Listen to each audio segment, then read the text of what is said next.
the new episode of Stay and Go. I'm going to go ahead and get started on the stream, even while we're waiting for Philip to join in. Hopefully, the audio and everything is working correctly. Exciting to be talking about V2MOM, just to catch you up on the previous episodes.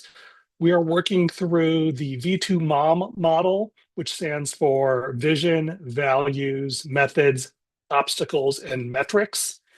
And we've been doing a deep dive on the vision and values in the last couple of episodes. And we are going to start digging deeper into the obstacles and metrics. Let me go ahead and share my screen here and go through the review while we're waiting for Philip to overcome the obstacles. Apparently, Zoom and Fathom are having a bit of a tiff on his account, so that's causing some grief. Just kind of walking through the vision, helping people uncover the unresolved internal tensions in their story and how it connects to their purpose. And Philip is here, but his AI is not. I guess that's a better trade-off than the other way around. Hello, Philip. Hello, Ernie. Yeah, I Kicking just figured I'd go ahead my and start the AI out. stream. Are we Yeah, streaming already? we're streaming already. I figured I'd just go ahead and start that process and catch people up on the backstory. Let's go. How are you doing today, All right. Ernie? I'm doing good. It's a interesting season of trying to be less goal oriented and more just living in the moment, which is very unusual for me and probably not like healthy as the only thing to do, but probably also not healthy that I never do this. And so I am just rolling with the season. Nice.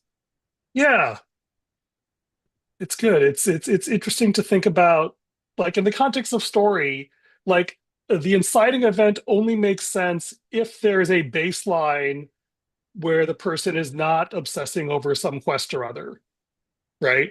Unless, of course, the story is that they've been obsessing over quests their whole lives, and the inciting event is they break a leg or something, and they're forced to stop and reflect on their life Yeah. and be in the moment. So uh, maybe it's Yeah. good that I'm proactively doing this rather than waiting until I get, sick or injured. Yeah. Well, that's definitely the reality of life, and the stories get layered in real life. We don't get the beauty of having a simple, clear storyline that isn't colliding with other storylines, and there's always more tension than resolution. That's just how it goes. Which is great because it means you have an almost unlimited market. That's right. How are you showing up today? I'm doing well. I'm excited about this call. I've been processing some of these elements and have some clarity that's increased since our last talk, and I'm just taking the next step forward. I'm not going backwards, I don't think. So that's means I'm going the right direction. That's good. Yeah. Do you want to pull up the document on your side and share the screen? Sure. Let me pull it up here. I just um, shut everything down, so it'll take me a second, but I can get Yeah, it. that's fine. Yeah. What do I hit here to share? Present, There's a little green button there. share. There it is. Yeah, so here we are in the document, and maybe you've already overviewed some of the vision, values, and methods we've discussed in the past. If not, you can watch earlier videos. Unless you want to rehash those before we jump into meth. Why don't you start with the methods because that'll give us a sense for where the obstacles fit in.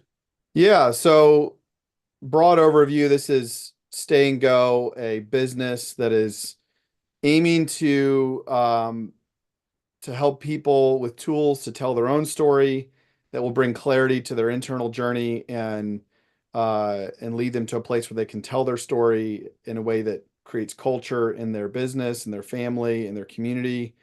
Uh, and culture is essential to successful, uh, you know, interactions of people, teams, and it also people are looking for a place to belong. And so story is going to be a key tool in how to do that. So the methods we've got here are telling stories. This is both using video to do visual storytelling, documentary style, and also writing stories. There's a lot of stories that people just need to know how to write the story so they can tell the story. And so this is going to be us telling some stories, helping people tell their stories. It's also going to be giving tools to people to tell their own story, to understand what are the elements in my story, what's the language and the framework that will help people see their story and communicate about it and reflect on it well. And I can see you're already doing that, Ernie, reflecting on your own story. And then also creating space to hear, valuing and listening to each other's stories and really valuing what each person's perspective is, but then also coming to a place of seeing God's perspective and seeing that He is writing a story through our lives. And so, really, there's a lot of this process that's going to bring them to a place of saying, "Oh, I've got this tension in my story that's internal tension, and I need it resolved." And the resolution is going to come from talking to the person who's writing the story, who's authoring the story, which is God. That's me overviewing what I have written there. I don't know Okay, if yeah, good. Yeah, I think that's good. And I think that's a nice mutually reinforcing set of methods, yeah, right? I like that. It's a good place to start. So let's talk about, okay, so the goal is to, by pursuing these methods, to create a world where everyone is discovering their internal tensions and then unfolding their stories by interacting with God and the larger community. yep. Yeah, and I think would it help here to give some like rubber meets the road on these methods? Like I think online courses, online workshops, in-person workshops, uh, coaching sessions, consulting sessions with businesses, with individuals are some of the practical fleshing out of these methods. Is that I'm not belong sure. here? Let's talk through.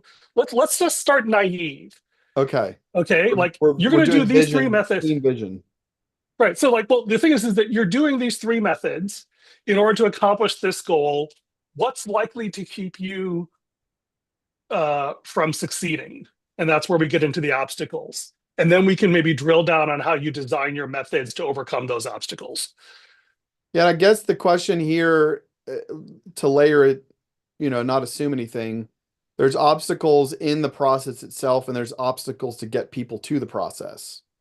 Kind of the implementation of the vision versus the sharing and selling of the vision. Ooh, And so this is a conversation that I was going to have next episode, but maybe we'll start it now. Are you familiar with the concept of a sales funnel?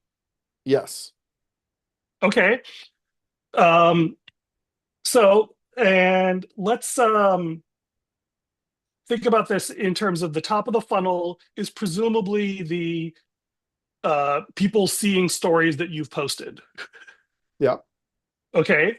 So let's talk about what are the obstacles at the top. What's the main challenge in terms of getting um, attention. attention? Yeah, let's start with attention. Yeah, I mean, obviously it's a crowded space. There's a lot of people that are creating content now more than ever.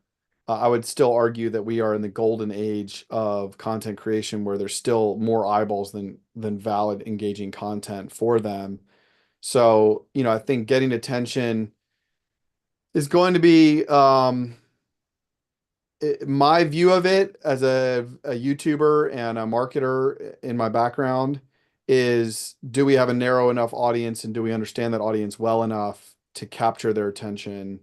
Um, so identifying what are they searching for, what are they already interested in, what they click on, how can we take what we're offering and have it meet those interests or desires that they already have.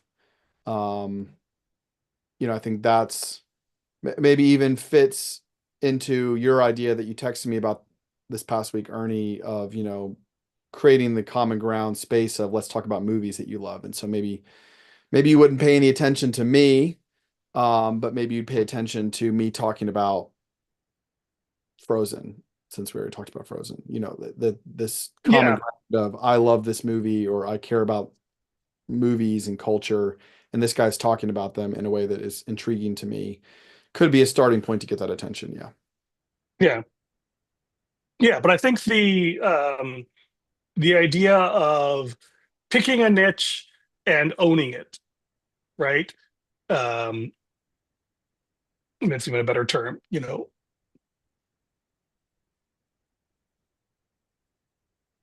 Ooh, I still don't have my light on. I need to make notes about which lights I have on for which uses.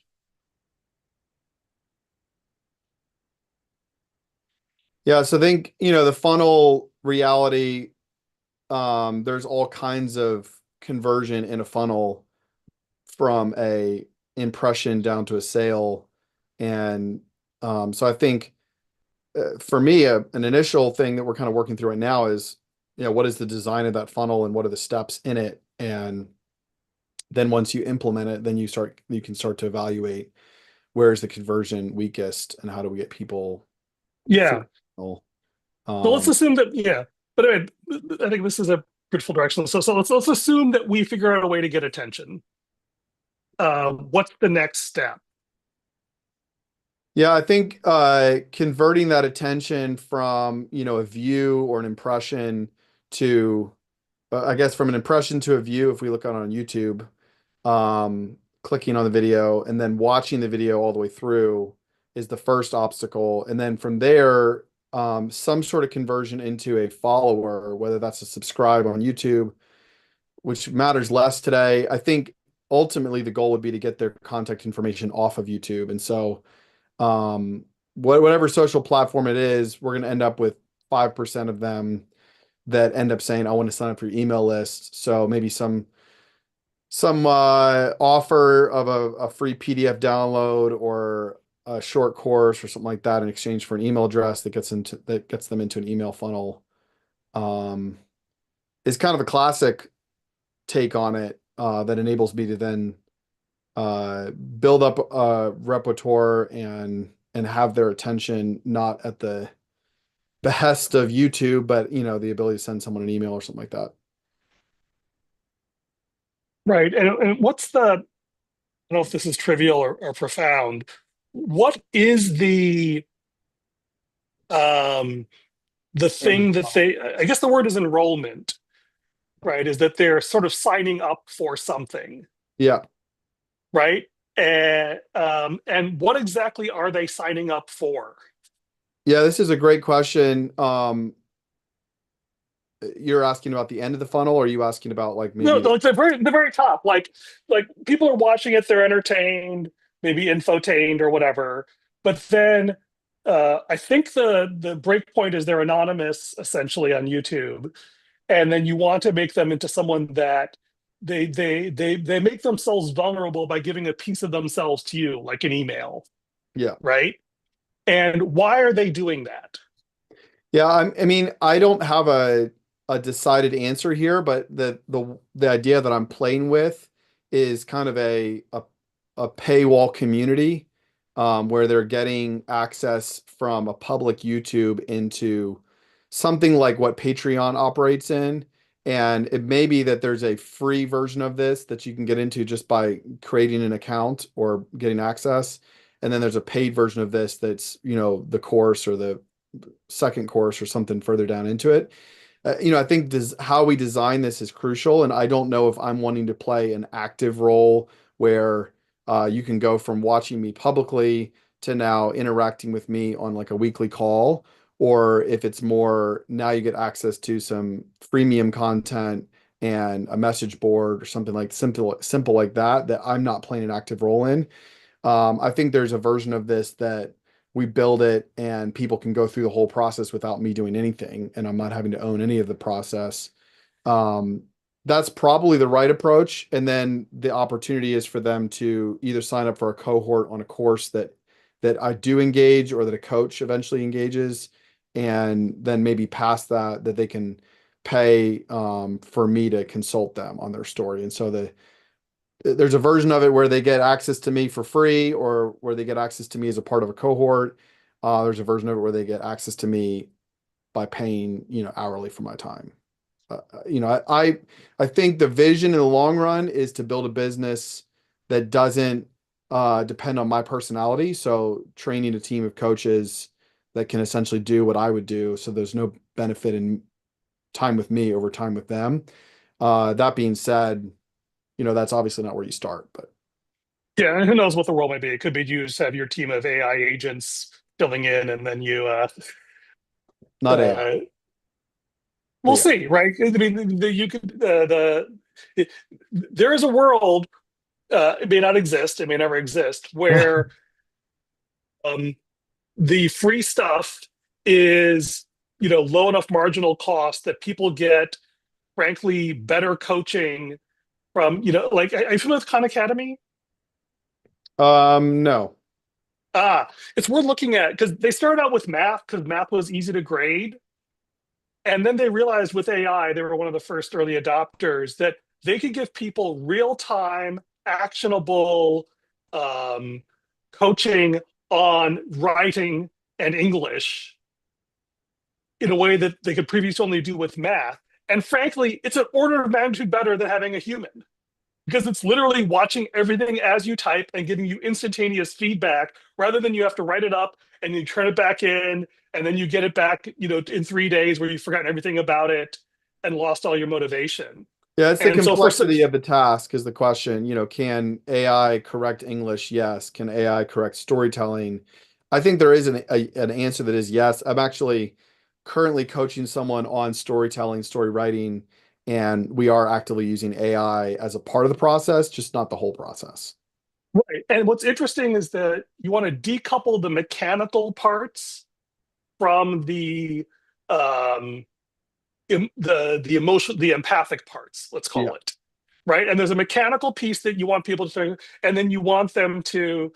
But then that's the interesting thing, right? If it's the empathic part, I mean, there's lots of different models, right? Where you have peer groups that are supporting each other, whatever. So the goal is scaling it up, but that's like scaling it is further down the funnel. Let's talk about the first one before I lose this thread is what is the thing that people there's the think of it, which is like, I'm signing up to get this document, I'm signing up to take this class. But I'm really after what is the feel of it? What is the emotional moment when they say, like, yeah, I want to enroll in this because it makes me feel blank? Yeah, I think clarity is definitely the word that I would put there. My goal is for someone who watches the content to say, you're describing my problems clearer than I understand them. And so there's something about when I watch one of your videos, you give me language, you give me perspective that I don't currently have. And so I want more clarity and I want more um, language to describe my problem. And yeah, I think maybe it goes without saying, but maybe it doesn't. Belonging is huge. This reality of I am looking for a corner of the internet that I can call home. Um, for better or worse, people are looking for belonging online now, as much or more than in Yeah, person. yeah, for And better and worse. yeah, so well, it's this question of like, do I meet people where they should be, or do I meet people where they are? And And um, what's interesting is that I actually do want to try and see if I can pull you out of the modernist. Uh, is this good or bad? Right, and sure, embrace the fact that it's both good and bad. yes, as is Right, everything, almost. it's not so much a should as a could. Yeah. No, I think you're right. And the impulse here is actually the storytelling impulse that really what's happening is you have all these people that we're engaging with through views online who are in the tension of their story and don't realize it, don't see it, or have some reality of it, some feeling of it. And the question is something of a rescue. I mean, I don't know if this is the right language, but you're saying to them, here's a life, what's the I'm losing the word now. Lifeline, lifeboat. Lifesaver, one of those Yeah, circular, right. Yeah. toss you a life thing here, and if you grab hold of it, then we'll pull you in. And so it's something of, we're here because this is where you're drowning. It's a cold, dark ocean. It's not where you should be, but it is where you are. So here's a life vest. And I think there's an incredible opportunity and incredible beauty in what is available online to reach a niche market, where there's a group of people out there that are desperately needing what we offer. And if we offer it with clarity, they'll be there to get it. And it may not be that our goal is to reach everybody. It's our goal is to reach a certain type of person, which is the whole, you succeed online by trying to reach, um, in a small town world, which is where the world used to, everything was small town. There would be two people in the town that would get what you're saying, or that would track with it or want it. Now, because of the internet, you can connect with all two of those people in every small town and pull them all together. Now you have a city worth of, Right. Yeah, the long tail. Yeah. totally long tail. Yeah. So that's the challenge of what is our niche and how do we find a slice of audience. The people that succeed can widen their audience. And so we watch the successful people that have wide audiences, but they started with some sort of traction with a small audience. And that's the key somehow. Yeah. And I think what's interesting is that it feels like the inflection is turning people from anonymous viewers into known members. Yeah, I think that's a good, I haven't put it in that language, but it's a good articulation. Right. And what's interesting about a membership um, is this a um, is the best case scenario is where people feel like they belong to the community rather than feeling like they belong to you. Yeah, and that actually, it's a really good distinction, and it could potentially play in, if I build it correctly, into the direction where it's not dependence on me that's being built, but space for people to interact with the same ideas. And I would even acknowledge or approach this from this angle of my articulation into this category of storytelling. I don't believe is incredibly novel or incredibly creative or insightful. It's simply taking something that has been utilized in many spaces and utilizing it in a different space for maybe a different purpose. So I don't take ownership over the concepts of story or the elements or even their application in this way. It again is that life vest of how to, or that life ring, is how do we make available this approach to reflecting on your own life. I think community is a great way to do that. It requires you to really define what this community is and what the culture of that community is, so that people can both belong to it and help carry it. So that the old members become the coaches and the friends of the new members, and it's not all bottlenecked on me. Right. And what's interesting, I wonder if that implies that we should shift the order of your methods, where creating space is actually the second. Is that people join first for the community and then they acquire the tools through the practice of just sharing and hearing. What is poignantly unclear to me is, does telling stories, the first step, does that mean documentary style, I watch somebody else's story? Or does that mean talking about movies? Does that mean talking about story itself? Like, having meta communication about story? Like, am I attracting them with a very different type of offer? Um, or am I attracting them with a simple version of what they're going to finally be there for, which is analysis and reflection on story? Like, for example, if I'm doing shorts on TikTok, if I'm doing short videos on TikTok, um, am I going to start those videos off by talking about the the internal tension and the external tension and how they don't work, how they work and don't work together? am I going straight into the depth of the content like that? Is that what's going to draw people in? Or am I talking about Frozen and how Frozen utilizes internal and external tension? Or am I talking about my own or someone else's story that describes the internal external tension? Because what feels like it, it at least goes against my defaults or assumptions to go straight to just telling someone's story, but that very well may be the right approach to it. So that's the question that I don't know, and it's based on how we operate in that first step that will define more of the second step. It may be that we do all three in attempts to figure out which one will work, and maybe it's an offering of the three together.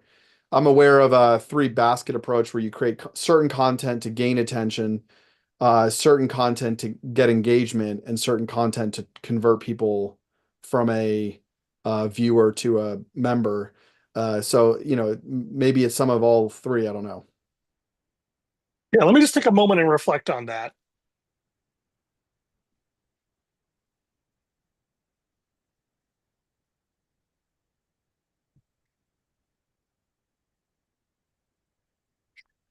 I think if I may, I think you ended up in the right place, which is that we just don't know.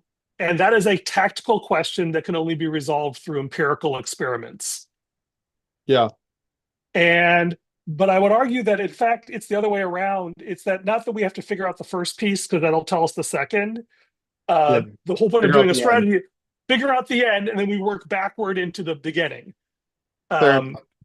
right. And so um, but I think the hypothesis I would pitch um, is that when people are joining the tribe, if this is that people want greater clarity on their story beyond information that they can get from watching online, right? Yeah. If we go with that emotion, then the most important thing is they come to a place where they feel comfortable telling their story, you Okay. know? Yeah. Right, like like one could almost imagine that the price of admission into this tribe is you share your story, is that you write this up, and then that's what gets you into the tribe, is that I've posted something about my story. Because that solves it's the proof of work and proof of stake. Yeah. uh It means you can't show up into this community to watch. You have to show up in the action of sharing, which then yeah. means that everyone that's there is on some level ready to, at least on some level, share their story.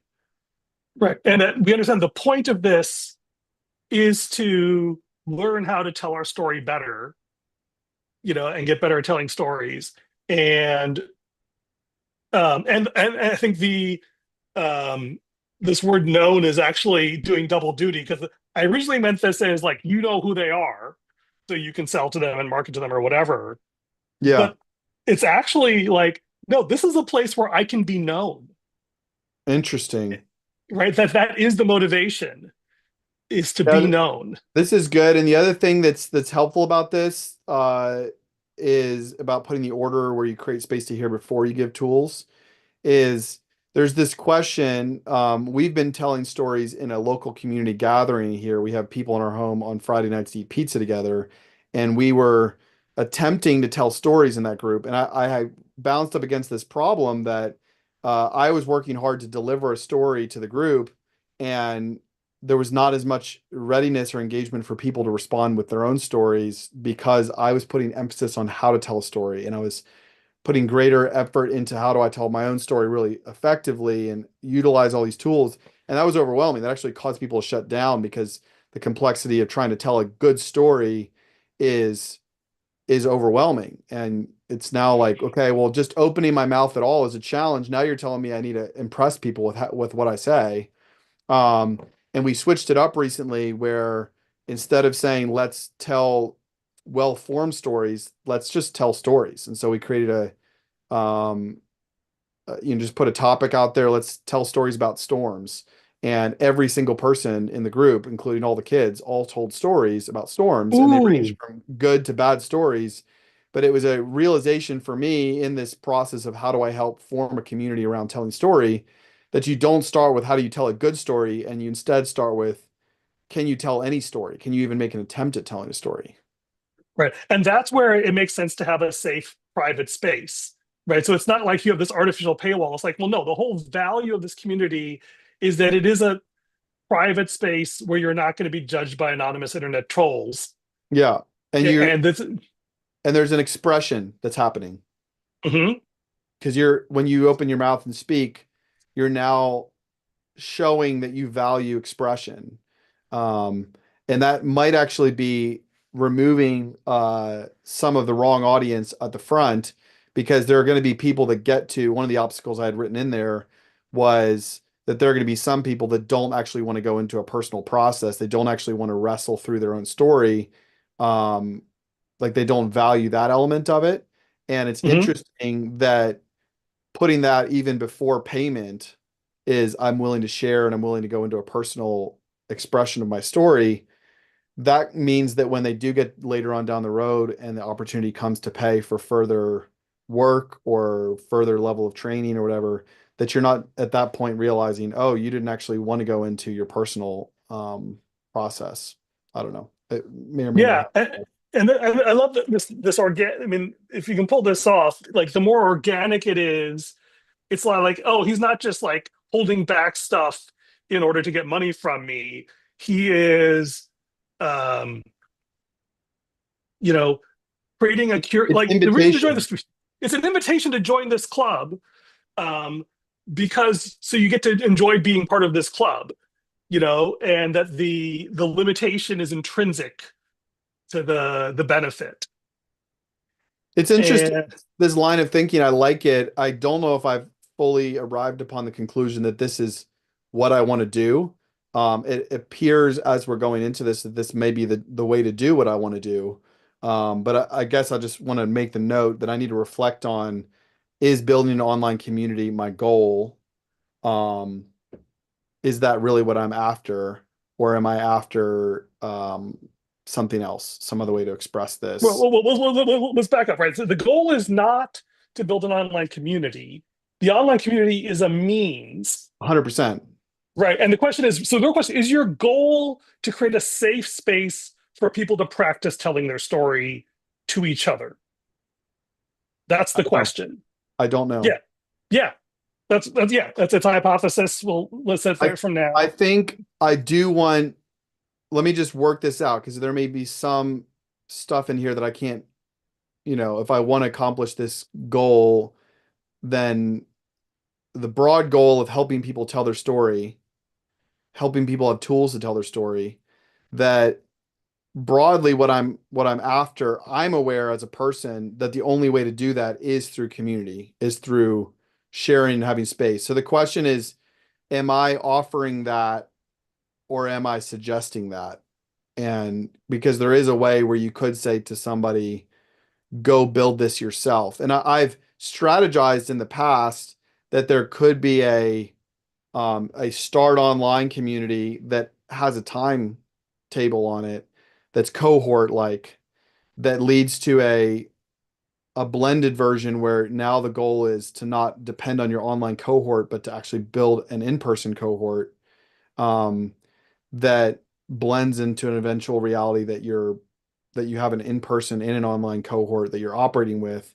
Because there's an element to this that these are not going to be communities that you can't have a continuous invitation into these groups that's continually open. It needs to be completed out. Let's say, for example, that you would have 10 people join a group and then that group's done and you could start another group.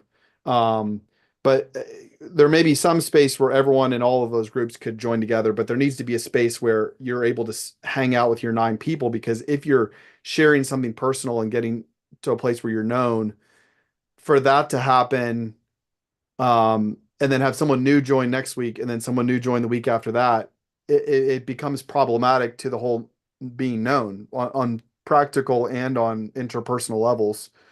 So there's the possibility that you again create space for these groups to be formed in this online space where people can gather around this and get to know and have a like a small group or group of friends reality online, that could be something we form. It's also something that we could just say, you should do this, and we leave it up to them to apply it or not do it or whatever. And I think that lowers the chance of it actually happening. But maybe that's not for me to own this part of the process. That's the question I need to answer. Right. And don't forget the question is, what is your vision?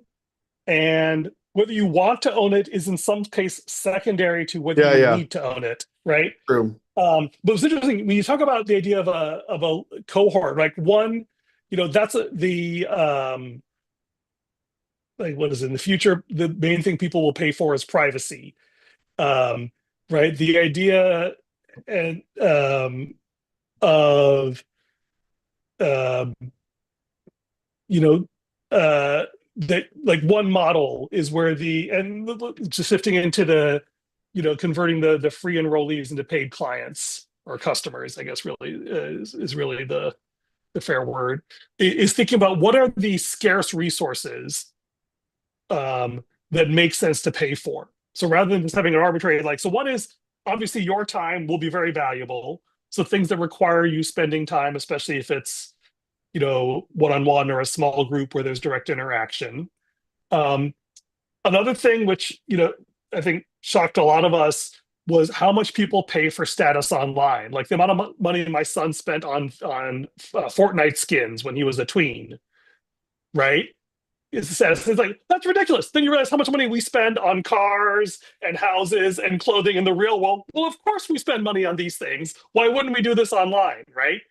Um, or I think about our church is doing a bake sale or a harvest festival, and they ask for sponsorships. And even though it's not public who's sponsoring it, I was feeling this tug. It's like, wait, they're doing this thing, people are contributing. I would like to contribute to that, right? Because it's a way to affirm that I belong to this tribe and to celebrate that, whether it's public or private. And so those are legitimate reasons to give money.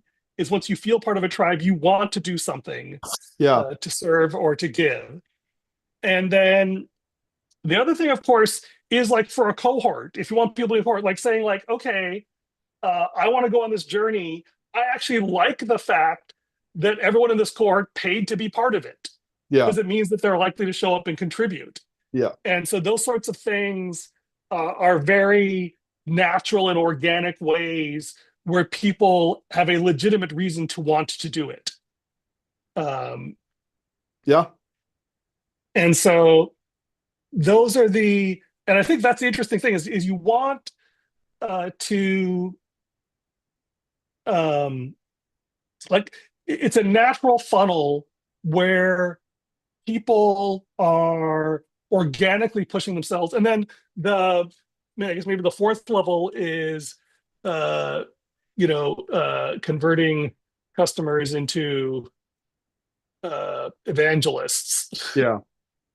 right? Which is you know, franchises or, you know, um, Well, so certification. the obvious place that this goes is that, let's say you come in, you have this powerful experience in here, you're telling your friends who are struggling with their own stuff, oh, that you should think about it from this story angle, and you should buy this book, and you should watch this go follow this account. And the way that could be even utilized more effectively is that you could turn that person to a space where, yeah, they say, come join my cohort or come join my group. And I don't know how you do this, but it's such that you could actually have a branching family tree of cohorts where, let's say, group number one has 8 people in it. Person number two and person number five have an incredible experience. They actually lead cohorts from there, and they actually recruit their friends into those cohorts, and then they get filled out by other random people online. But essentially, what's happening now is something like a community system that is relational. Like, it's not just you get shoved into these groups because you signed up at this time, but you can actually give away a link and say, come join my group that I'm forming. And this is I've seen this play out where people are in a workout group together, and somebody's organized this whole workout group under a company, and there's a payment, a subscription to be a part of this workout program, this app or whatever. And you've got the leader of it who used to be a paying customer, and now they're leading their own group through it, and maybe they get a kickback or they get some, 3 months or percentage or whatever. But Yeah. the possibility of utilizing it is the mechanism of a multi-level marketing group. The idea that once I have a great experience with this, I have a way to invite other people into it. Yeah. And the um, thinking about the franchise model, there's a whole bunch of things about like, so offline, it's relatively easy. You can give people geographic franchises.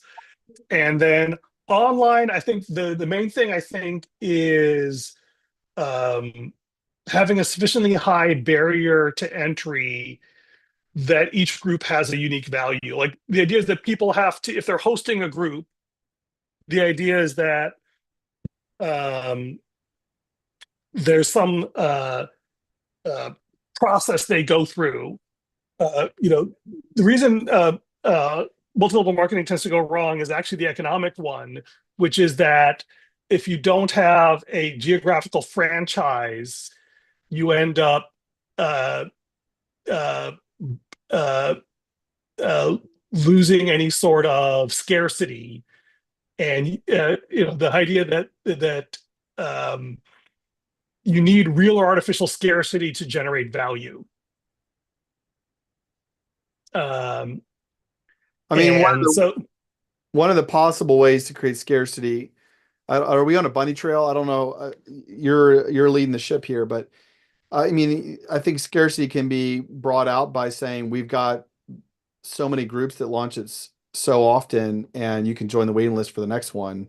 And that could be scaled up without people realizing to sort of sit right right. around the demand. But I think it's the number of people, 8 people, 10 people. Initially, you're going to have this thing of like, can we get 8 people together to fill this group out?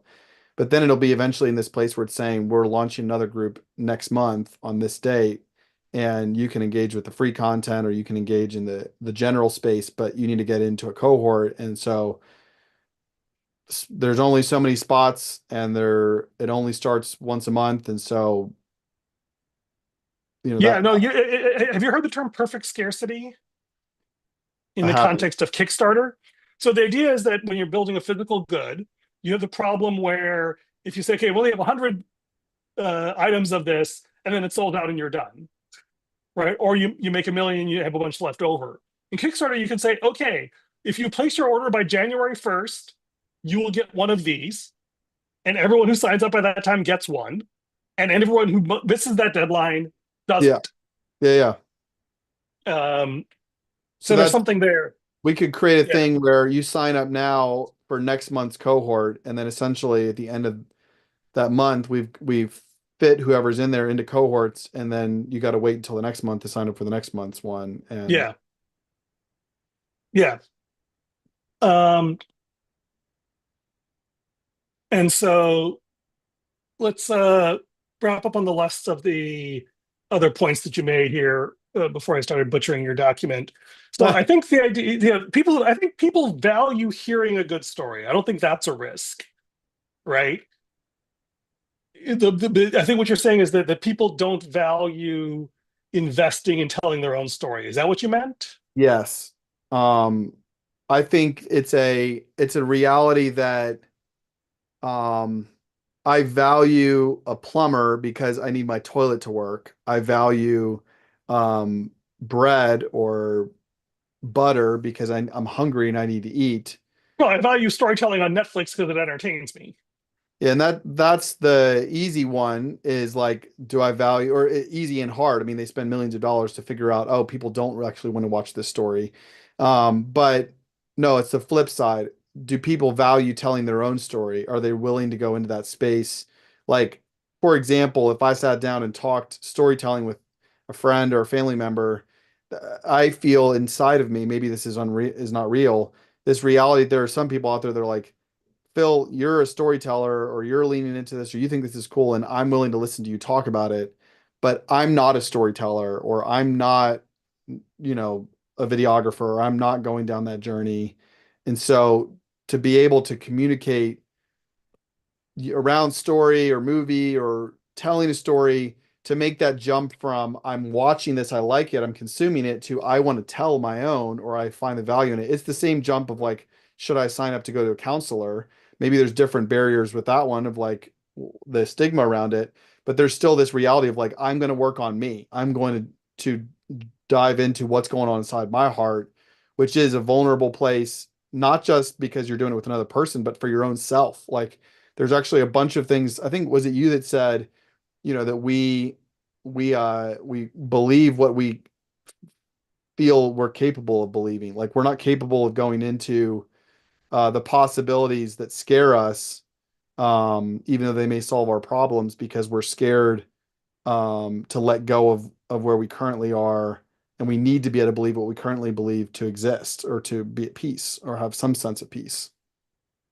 Yeah, I the thing that I'm struggling with this show fix is like I don't know anybody who doesn't love feeling heard, right? When people have a, when people are feeling something, everyone I think wants to be able to tell their story. What they're afraid of is, would you agree with that, or am I I think overstating? you might be right. Right, so what they're afraid of is Rejection um, rejection, right? And maybe that's or it. being misunderstood. Maybe it's more that people are afraid of telling their own story rather than that they don't want to or value it. Is that a better way of framing it? Yes, I think you're right, because what I'm getting at is the fear um of what's in the basement. You know, if I just leave it down there, we're fine, but we go down there, now I have to figure out, oh, how did that get here, and what do I do with it now? And I now realize I've got this box full of skeletons, and I need to do something with it, and I'd rather just act like it doesn't exist.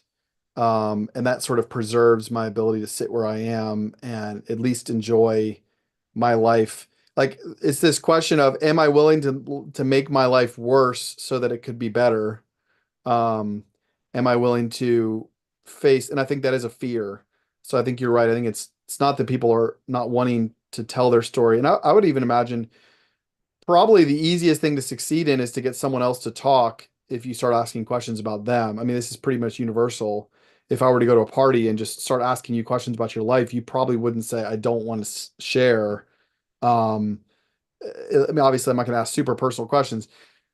The challenge becomes, how deep am I willing to go? And all of us should be asking the question of, who deserves my vulnerability?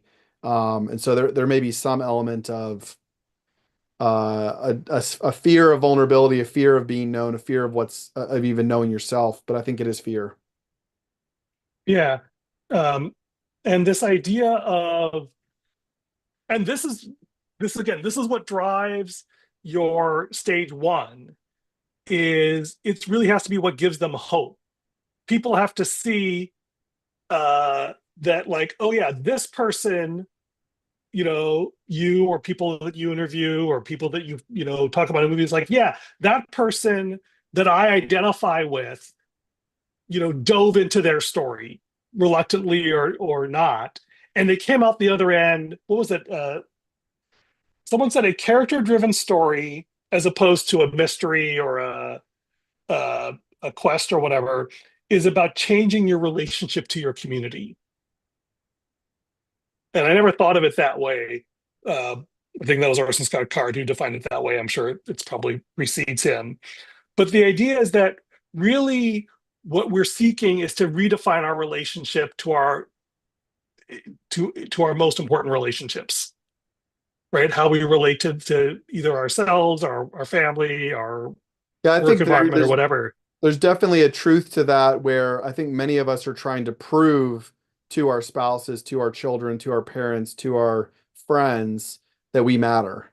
And so if I can know my story better, if I can resolve elements of my story better, then I'm less hindered from being a helpful part of my tribe or my group. And I think if so, this is interesting that you're saying this. I think you might be onto something here. I was just watching a video. Someone sent me a group that does storytelling, and De La Fay, I think is what it's called. And I watched just the first 5 minutes of one of their interviews. It's a 45-minute long story. I'm like, where do I have that time? But within the first 5 minutes, he talks about how he was the guy I'm watching in this story, that he was a foster kid. He spent time in prison and he was divorced. And that he posted on Instagram about the fact that he was those three things, and then went on to talk about his story of hope and of transformation, of becoming a father, becoming a Christian, becoming all these things. And somebody wrote in the comments, I am also all three of those things, and I was going to kill myself. And then I saw your story and it gave me hope. And I didn't kill myself. And I think there is something out there that you might be right in the storytelling, that if we can get people to really talk about their stories, their internal tension in clear ways, there will be people out there that hear it and say, I can relate to what you've said, and the fact that you're resolved in your story, the fact that your story doesn't end with it's all hopeless, draws me in or intrigues me or makes me want to know you or connect with you more. Yeah, and that's interesting, right? It's shifting from, oh, the point of my videos is to give people information about what a story is and what it all means, or to impress them with your storytelling skills, to creating spaces. And uh, this could be graduation, right? Graduation is people publish their stories on your channel, right? Yeah, it's uh, interesting. I think what you're saying is very profound. It's a shift from valuing the it might be a shift, if I'm thinking about it rightly, from valuing transaction to valuing relationship. Instead of saying the transaction I'm giving you is greater skill in storytelling, or the transaction is I'm helping you tell your story, or the transaction is you're going to be a better storyteller, to it's actually relational, where it's saying you can be known and you can know yourself and you can engage your group better. Um, it would be interesting to know, are people attracted to that relational value, or because there's sometimes where you would attract people with the steak and the real values in the vegetables. um it's this question of like, sometimes what attracts people to a product or to a group is not the intrinsic value of it, but the sale of it or the presentation of it or something like that. So that's an interesting question, which I think you already noted, which is maybe I need to accept that we don't need to figure out the start or what will work to gain attention until after we figured out what we're gaining it for. Yeah, but I think it's interesting is that the way I imagine this working is you have, YouTube videos with a catchy title, or a promise of information that meets people, you know, with whatever mindset they're surfing YouTube for, right? But once they get drawn into it, they suddenly discover that they say like, "Oh my gosh, I see myself in there," right? And you're awakening hope. Um, and then that's what the sizzle could be, whatever's trendy, whatever is informative, appeals to people's ego or whatever. But the stake really is like, ooh, I mean, oh my God, we're basically reinventing church here, right? It's In the true. sense that, but what happens is that churches become centered on information, listening to someone up who's a really good speaker, making us feel good to be part of a tribe. And I guess the challenge, and maybe this is an interesting place to end with, is, and I've often fantasized about what if church was this as well, a place where people learn how to tell their story and then learn how to tell better stories Yeah. by having it. And the idea that at the end of Sunday morning, you say, okay, those were the stories of what God did in people last week. Go out and live a life this week that you want to come and that you can come tell a story next week. Maybe even better than that. I mean, this is just maybe a switch in language, but it's actually there's the story of last week. Where's the where are you in the tension of your story this week?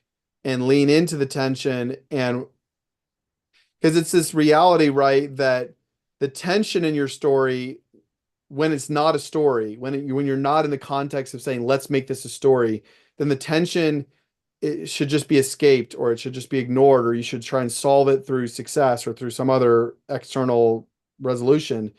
But when you start to see the tension in your story as having potential resolution, that's real resolution, you now are redefining your tension as a story before it's resolved. And so it actually creates space for you to engage the tension of your life, looking for and realizing there's meaning in it. And I think that is the, yeah, I mean, it's what you said, but how I would say it, I guess.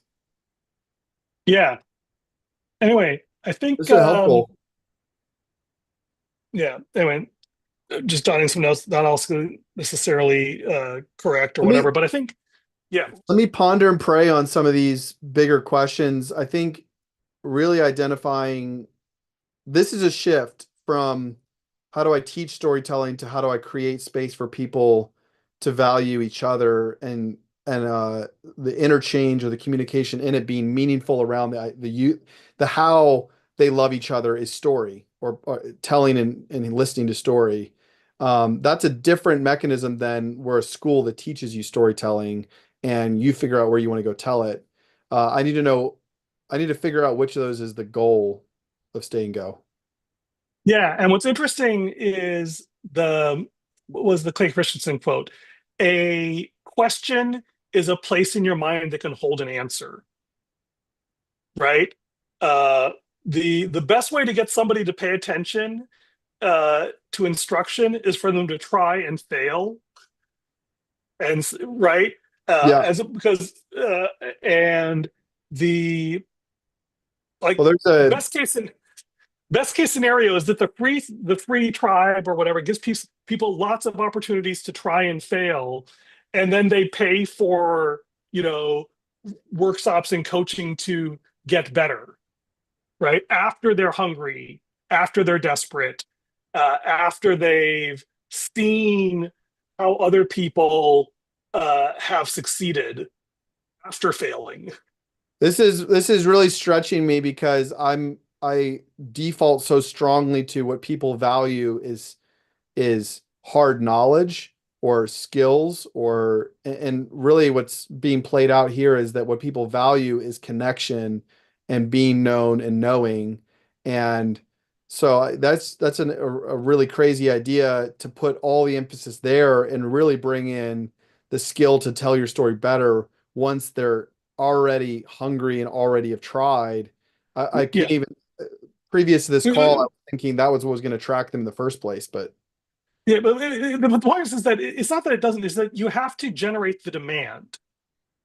Like very yeah, few people wake up saying, I want to become a better storyteller. no, you're right. But the you have to um just like at the beginning of every story, nobody wants like the hero never wants to go on a quest. That's not what he's thinking at the beginning of the story, Yeah, true. right? He's thinking like my life has things I don't like about it, but the risk and the pain is too high, so I'm just going to ignore it, right? I think you identify that really well in your obstacles, and so the dream is precisely to create a funnel, and maybe that's what we'll make our next topic is the homework assignment is to like map out your funnel. You have a bunch of raw notes here and my ideas, Yeah, but yeah, maybe we no, can create a separate document. I think that is a good next goal. And I think asking the question of, yeah, what is it? I think you might be right that maybe what it is hope. And that what we need, in some ways, what we're offering them in their initial conversion from an unknown viewer to a known viewer is their inciting incident, possibly. And you have to create enough of a desire to jump over these obstacles and start out on this journey. And that's going to have to be carefully designed for it to actually work, because that sounds like it needs to be poignant enough, the desire and the demand for it, to cause someone to want to become known. And yeah, it's a lot to And think what was on. yeah, what was the phrase? Faith comes from hearing, hope comes from seeing, love comes from being seen. I haven't heard that one before. Ernie, you got all kinds of deep thoughts that I've never pondered. All right, let me close in prayer on that note. God, I Okay. just thank you for this chance to walk with Philip on this journey. Thank you that you are doing great things in his life and his ministry. Lord, we just hold with open hands this conversation and whatever AI notes come out of it, and ask that you would give Philip grace to sense what your heart is for him, and what is it that you're calling, what is the story that you're inviting him to dive into, uh, and that he would uh, take the time to wrestle with his fears, his beliefs, um, because that's what we're doing. We're trying to like live out the thing that he's going to invite other people to do in the next season. And so I pray that we would walk it with authenticity and not skip any steps, but press through everything you're doing. In Jesus' name, I pray. Amen. Are you Man, gonna be? Are you gonna be in Dallas next I week am. or 2 weeks? Okay, so yeah, so I guess before this is the second, 9th, 16th. Yeah, before I see you again, or if you're Thursday, there's actually the seminar. I don't know if we even need to move it back a day or something. I'll be Um, in Dallas that whole week, but I'm down to jump on from there. If you want to do it on Friday, or if you want to do yeah, it. so I'll actually be there Monday because I screwed up my tickets, and I'll be there Tuesday, and then I'll be back on here on Wednesday. So um, Nice. Well, it's interesting. All right, so I'll be in Dallas on Monday if you want to connect. absolutely, yeah. So maybe we'll do yeah, that's right. We'll take the offline online, the online offline, and online offline, and What I've found as a videographer is that I guess the technology's worked really hard to make this really simple. That, you and I can do this with our laptops and our screens and our built-in mics, so much easier than we can with all these cameras. On an in-person version of this same reality would be so much more work to replicate it, that we might end up sitting there looking at laptops and talking to each other, but using cameras, or I don't know. yeah. And so that's actually not a bad piece of homework. Is that assuming we're going to have some in-person time, how do we maximize both the uh, like this is very like in this way, in-person feels broken compared to online It in almost makes terms of its more sense ability to, for us to do this. Like, let's say we're in the same house. It would make more sense for us to take two rooms and do it online. well, we could, right, but let's but that's cheating. It's like, okay, well, rather than doing this thing that you and I do, what is a What thing could that we we could do? do online that I would be can set up a uniquely camera valuable? that captures the two of us talking, and we can just look at our own screens, and the viewer won't be able to see the document we're viewing as easily. But Well, let's think about that then. So let's not have a document, or maybe we have a printout, or I can right? record our screens through a Zoom call, but we Ooh, turn the sounds ooh. off. Do you have a place with a whiteboard? I don't think so. I might be able to find one, but probably not. Because like the cool thing would be, You're ooh, stressing out my videographer here. but yeah, but what about like chalk, like a side, like you like doing a chalk on a sidewalk, you know, or maybe we don't. Like maybe we do an offline one and we just have a tape recorder or whatever the modern equivalent is that just records the audio and we send it in for transcription later. You know, I don't We'll know, figure it out. but yeah, but this is a good design exercise. Is what is the thing that we could do that would be valuable and meaningful to us as we do it, but Ernie, also create some meaningful artifact. Yeah. you enjoy too much the play of taking the unknown, and that might be one of your gifts, is that you're infinitely curious. I'm interested in developing this business idea. I've already played around with video ideas and I don't want to get stressed with that. And you're like, "Oh, it sounds like fun." Like this is a bonus meeting, right? If nothing comes up, but you and I have a nice lunch, that's fine too. But if there's something better, uh, that pops up into our heads between now and the 14th, we'll give it a shot. So I'll shoot random ideas, and you can shoot them all down, and we'll see where we end up on the 14th. I think aiming for that Monday or that Friday is probably the best bet. Okay. Well, the Monday is in person, so Yeah. let's. So anyway, you and I will get together on the 14th. We may or may not record anything. We may Is or may that not even Monday? talk directly about this. The Monday the 14th. Yeah. Okay. Yeah, I need to confirm to you my availability on the 14th, but because I have my kids that I'm dropping off. Yeah. Let's text offline. We'll Yeah, but I'm literally like I said, I screwed up. I arrive at 7 a.m. I have nothing to do all day, so I will work around your schedule. Nice. Yep, God's good. All right. See ya.